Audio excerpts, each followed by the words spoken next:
So Aston Villa progressed to the 5th round of the FA Cup for the first time in a decade. A really positive performance today against the Spurs side, who yes have been poor in the last 3 or so months due to injuries and different things, but Villa took full advantage. Really, there could have been 2, 3, 4 maybe goals up at the break. It was only 1-0, made 2-0 by Morgan Rogers just after the hour mark, before the introductions of Marcus Rashford and Marco Asensio, and then a late goal from Matty's Tail. Sort of worried Villa for the last few stages, but showing that Villa can hold on to that clean sheet, but getting through in the FA Cup is obviously all that matters. Villa are in the hat for Monday night's draw, I believe. If you look at the teams that are left in the competition, you do, whether it's foolish or not, you do look at which sides are better than Villa, and you can make a case for, we'll put it this way, Villa can beat any of those teams on their day, and that's some position to be in a cup competition. It's all you can ask for. So we'll see what the draw brings. Hopefully another home tie. Villa, yes, they've played 2 home games in a row, but equally both have been Premier League opposition and good sides as well. In the bottom half of the Premier League, I think both, but have lots of quality and can turn up on any given day. So Villa deserve to be in the 5th round, absolutely, for coming over those 2 sides. In terms of the game itself, Villa were fantastic in the first half, I thought. John McGinn, a player who I gave an 8 out of 10 today, possibly could have given him more. I just thought he was fantastic. His athleticism, his running power, the way he can hold off opponents and wriggle out of challenges, and at the end, over an hour and a half after full time as I record this, around 9 o'clock, he's there going through the whole line of supporters that are waiting for their heroes to get the signatures and a couple of selfies afterwards. It must be once in every other game when I come out, John McGinn's there doing the autographs and taking the selfies. So fair play to him. He's a fantastic ambassador for the football club, and the way that he plays is kind of everything that he gives to the team as captain. He shows it on the pitch as well. I thought today, really kind of emphasised the importance of him in the team. You can sign all these kind of glitzy players, and I'll get onto them, but the kind of courage and sort of the determination that he brings into that midfield is something that you really can't replace. And you can play different ways, but John McGinn again showed today just how important he is to the team. Villa obviously had a big blow halfway through the first half when Ezri Konsa came off injured. That's the latest defensive injury that Villa have suffered now. We don't know when Tyrone Mings will be back specifically. Hopefully he can push to return for that Ipswich game. Pau Torres, start of March. That's the sort of indication at the moment. But Konsa, again, not sure on him at this time of recording this, because Emery was asked after the game, and he gave the kind of standard answer that he tends to give in these situations of, hopefully it's not a long injury, not necessarily an accurate kind of response from him when asked about Konsa's injury.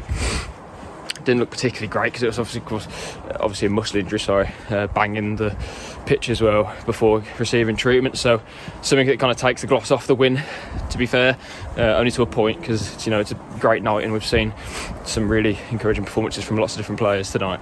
But to see him come off is a shame. Disasi, you'd think, must certainly make his debut if all goes to plan next weekend against Ipswich, but then he will still likely be playing alongside, Villa will still not have 2 centre-backs in the team.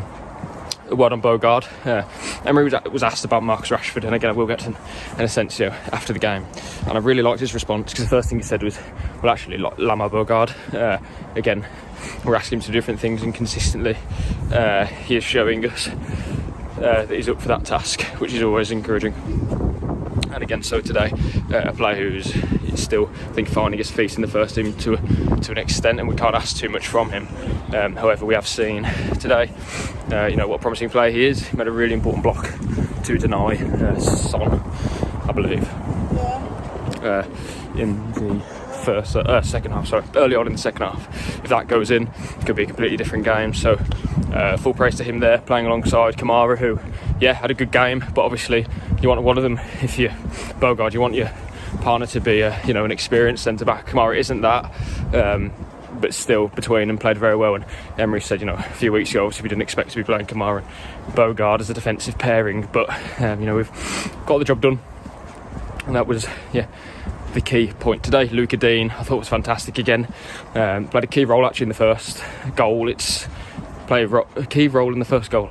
It's quite easy to look over his contribution in general, but especially for that goal, because Morgan Rogers takes it, he strides through the pitch as he so often has and will continue to do.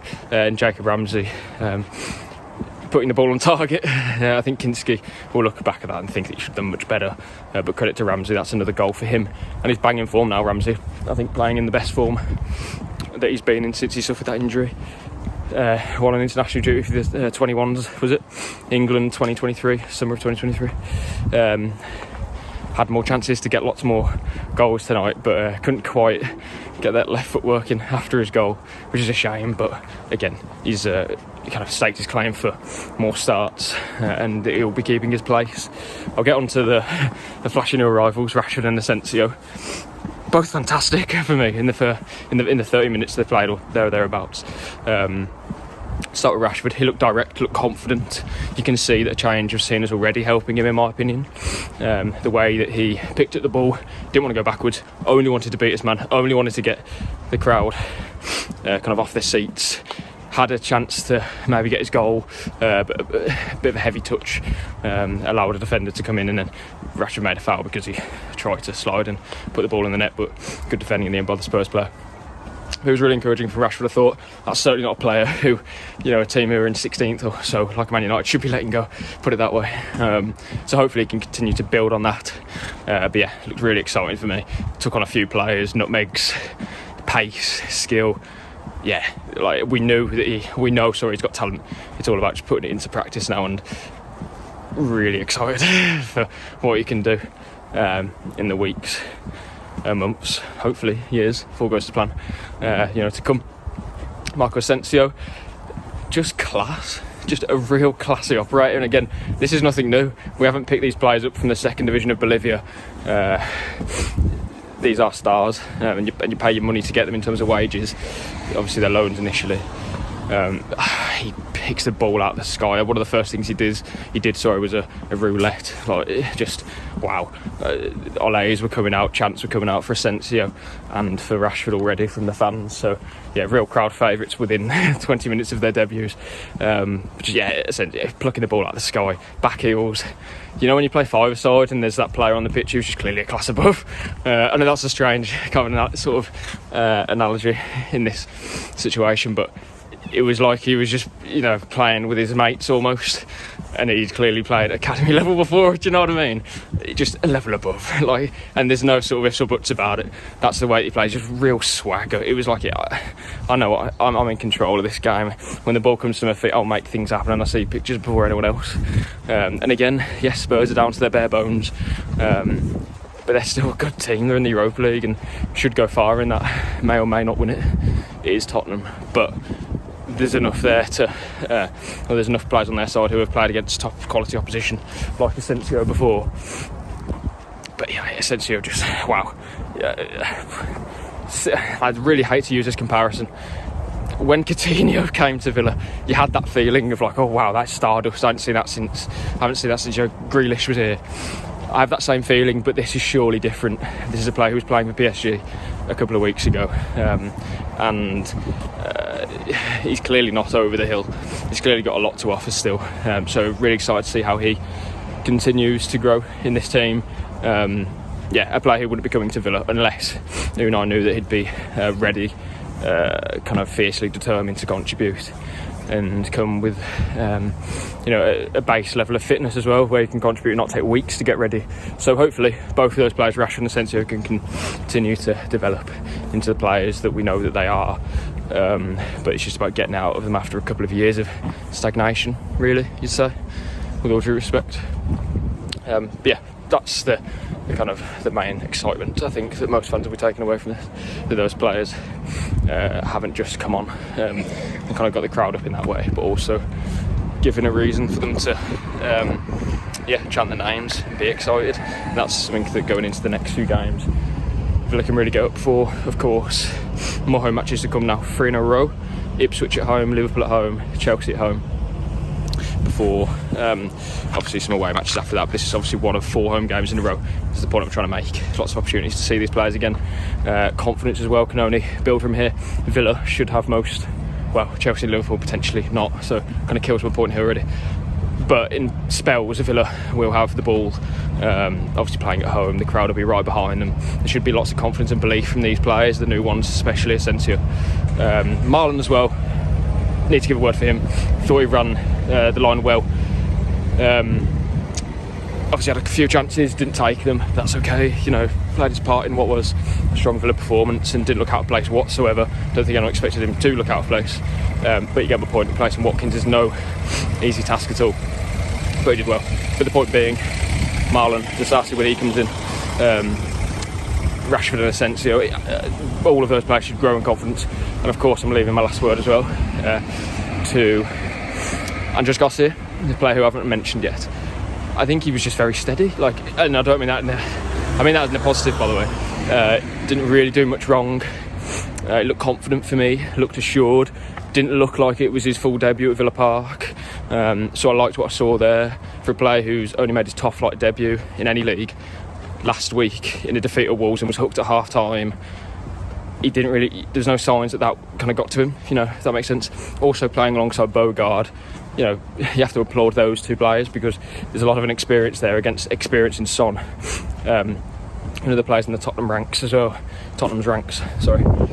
So yeah, fair play to those 2 players and Garcia in particular, because you know he showed up today, and that's kind of the bare minimum, yes, but also didn't get exposed. I think his positioning was good.